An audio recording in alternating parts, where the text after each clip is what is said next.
Can you see my screen? Yep. Okay, all right, perfect. All right, so let's begin.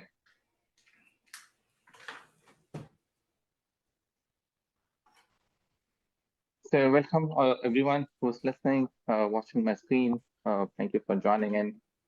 Let's talk about a few things. I'm not going to talk about what I'm doing or what tools I'm using and how I'm using, but I'm going to focus on some very specific topics. How do we understand what tools we need and why do we need those things? So before that, let's jump into what kind of tools they are. So tools typically fall into some of these buckets. We talk about enablers, talk about collaboration tools. They are into infra and security. They are talking about analytics, providing some information of what we are doing and how we're doing. It talks about customer service and support, sales enablement, marketing tools, and some tools that are back office and productivity, which talks about the storage and those kind of stuff. I can share the slide deck whenever whoever needs the slide deck, just drop me an email ID or take my email ID and ask me. I can send you these slides. Okay, the other thing is we also need to understand what are the category of those SaaS tools. And the first thing is it talks about critical enablers, whether it is something that is critical for our business or process or how do we run our operations. And these basically build our business. These basically build what we do in our ventures. The other things are productivity tools, which are helping our business, whatever critical enablers we have deployed. The other next step is, okay, how do we add something that actually helps in the workflows, collaboration, and those kind of stuff. The other thing is about innovations. Now, once we have those enablers, once we have those productivity tools, how do we innovate things? How do we make our processes better? How we improvise what we are doing currently so that we can provide better customer experiences? And then we have the differentiators. So something that stands out completely different than our competitors, or something that we do very differently than what others are doing. So these are some of the four categories. In fact, there are a few more. The other are it could be industry solutions. So it could be related to healthcare. It could be related to any kind of manufacturing. It could be related to any specific industry. Then there could be something which are like nice to have tools, something which helps us, but they're not important. They're not critical. They don't actually do change our processes or operations, but they're basically nice to have kind of tools.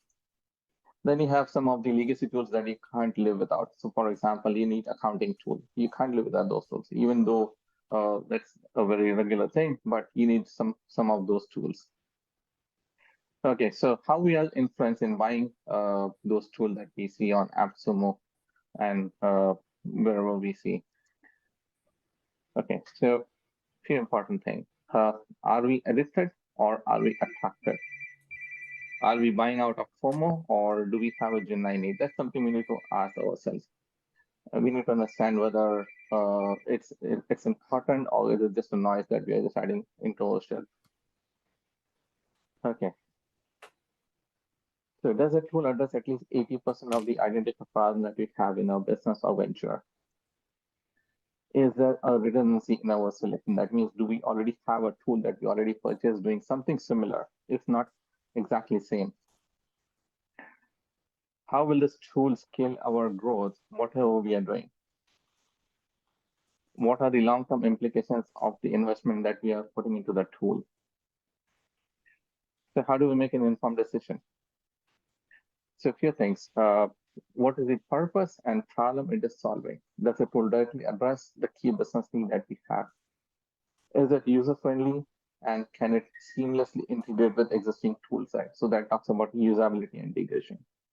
Then we have cost versus benefit. Does the cost of the tool justify the benefits and return on investment? Then we have scalability. Does it scale as our business grows or as our need as the demand increase?